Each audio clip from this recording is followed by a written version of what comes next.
suffer for Christ. அவருக்காய் பாடுபட, அவரோடு கூட பாடுபட. இரண்டாவது to serve for Christ, அவருக்கு ஊழியம் செய்ய. மூன்றாவது sympathize, ஜனங்கள் மேல் அந்த பாரம். எனவேதான் பவுல் சொல்லுகிறார், நான் இருக்கிறது தேவ கிருபையினால் இருக்கிறேன். அல்லது அடிக்கடியா சொல்லுகிறார், நான் அல்ல அவரே, நான் நட்டேன் அப்பொழுது நீர் பாய்ச்சினான், தேவனை விளைச் செய்கிறவர். இன்றைக்கு எல்லாருமே நான் நான் நான். அநேக திருச்சபைகளை பார்க்கிறேன், அவரே முதல் ஜெபம், அவரே நடு ஜெபம், அவரே கடைசி ஜெபம், அவரே காணிக்கை ஜெபம், அவரே ஆசீர்வாதம், எல்லாம் அவரே ஆளினால். அன்பு தேவ பிள்ளைகளே, கிருபை பெற்ற ஒருவர்கள் அடுத்தவர்களை உயர்த்தி அழகு பார்ப்பார்கள். நீங்கள் நல்லா கவனிச்சு பாருங்க, கிருபை பெற்றவர்கள் அடுத்தவர்களை உயர்த்தி அழகு பார்ப்பார்கள். அடுத்தவங்க பொறாமப்பட மாட்டாங்க, ஒரு பயம் இருக்காது. காம்படேட்டிவ் ஜனங்களுக்கு அநேகருக்குள்ள பயம். அவர் எனக்கு போட்டியா வருவாரோ, இவர் போட்டியா வருவாரோ, இவர் வந்து விடுவாரோ. எங்கள் ஆராதனை நீங்கள் நிலையிலே பார்க்கலாம். ஆரம்பத்தில் ஜெபிப்பார், அடுத்து இன்னொரு ஆளை நடத்துவார், இன்னொரு அறிவிப்பு தருவார், இன்னொரு காணிக்கை ஜெபம் பண்ணுவார், நான் செய்தி தருவேன். கிருபை என்னைக்குமே பயப்படாது, அடுத்த உயர்த்தும்.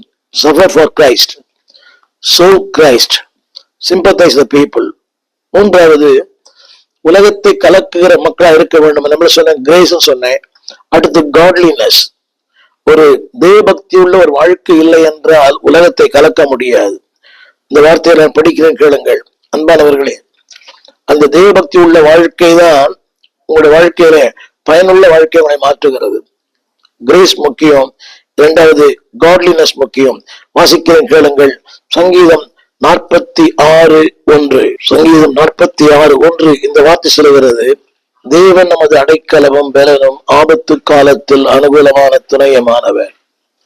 என சொல்ல வந்த இந்த கருத்து என்னவென்றால், தேவன் துணையா இருக்கிறார், நீங்களும் அநேகருக்கு துணையா இருங்கள். பவுலும் சில்வானஸும் துணையா இருந்தார்கள். அவ்வளவு பெரிய கலக்கம், பயங்கர போராட்டம், அங்கே இழுத்து கொண்டது வெளியே போட்டார்கள். ஆனாலும் அந்த தேவனோடு இணைத்த அந்த இணைப்பு பவுலும் சில்வானஸும், சிறைச்சாலைகளுடைய பவுலும் சீலாவும். கவனிகள், பாடுகள் மத்தியிலும் சேர்ந்திருந்தார்கள், இந்த உலகம் போற்றும்படியும் சேர்ந்திருந்தால். பவுலும் சீலாவும் சிறைச்சாலையிலே. அதே பவுலும் சீலாவும் பார்த்து உலகம் சொல்லிற்று, இவர்கள் உலகத்தை கலக்குகிறவர்கள். என் அன்பு தேவ பிள்ளைகளே, பாடுகள் மத்தியிலும் சீலா பவுல் விட்டு பிரிந்து போகவில்லை. போராட்டத்தின் மத்தியிலும் பிரிந்து செல்லவில்லை. அதற்கு மத்தியிலும் கூட அந்த வார்த்தை சொல்லுகிறது, அதாவது பவுலும் சீலாவும்